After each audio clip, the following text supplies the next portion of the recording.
Then they'd fly us from Amsterdam to Kuwait, right? And we get to Kuwait, they put us on these C-130 airplanes. They're those big gray airplanes with the propellers, you know, you see flying around. And when you get in them, you sit on the sides, on the inside in this orange netting stuff, right? And the plane flies like this. The plane's like, and we had the Denver Broncos cheerleaders on our USO tour, right? And they travel in their cheerleading outfits, right? And yeah, and don't get ahead of me now. And the plane's like,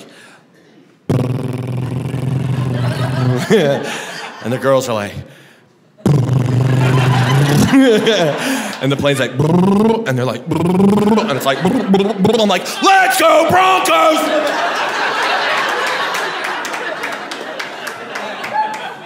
I don't even like them. I'm a Titans fan. My season ends at the draft.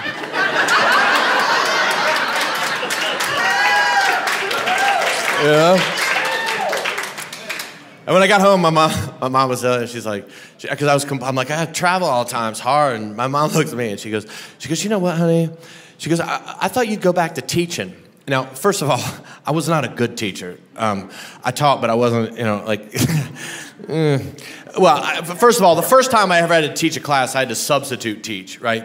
And I don't know if anybody here has ever been a substitute teacher, but I knew what kids expect from a sub. Like, you remember you were in school, and the teacher gets like a little bit of a bump on her belly. You're like, oh, hell yeah, she's pregnant. She'll be out of here in 6 weeks, and we'll get a new piece of shit in here, and we'll kick his ass. Remember, you couldn't wait for the sub, right? I couldn't wait. So I knew the kids were thinking that, so I'm nervous. I'm walking down the hallway with the principal right before I teach the first class I'd ever taught. Right before I walk in the classroom, the principal looks at me, and he goes, hey, I just want to let you know that some of the students in this class are on drugs, but we don't know which ones they are. I was like, what, man? He goes, yeah, you can't tell anymore. All these kids act like freaks. We just found a note in a locker, so we're pretty sure it's in this class. I was like, you can't tell who's... Come here, man. So I walk out in front of the class. I'm like, hey, everybody. And they're like, hey. And I went, and like 3 kids are like, I was like, bam, bam, bam, get out.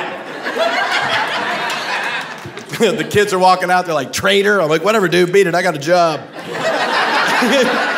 I made $85 a day, you little shit. Hell, I knew they were smoking pot. I sold it to them. That's not true. That's not true. That's not on this album. I have children. But here's what my mom said. My mom goes, you know what, honey? She goes, I always thought you'd be a doctor. My mom said that to me. My mom's known me since the second I popped out. Y'all have known me for about 40 minutes. At any time during this show, did you look at the person next to you and go, you know what? I'll bet he would have been a fantastic doctor. A doctor? Are there any doctors in here? Are you a doctor? What kind of doctor? Psychologist. Psychologist? Oh. You're having a good time watching this, aren't you?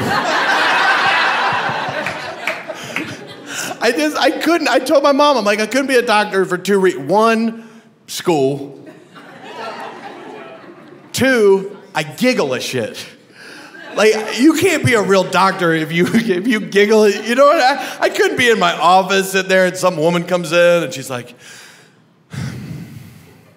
that's how I picture her being. Hi, Dr. Collier. I'm here for my breast exam.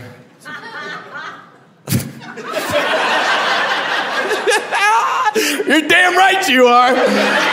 Come in here, let me see those things, you know? Hong Kong, ping, ping, tang, tang, tang, tang. You can't do that. You know, some guy comes in, there's something wrong with my wiener. You get your shit and get out of my office. You're not covered under my plan.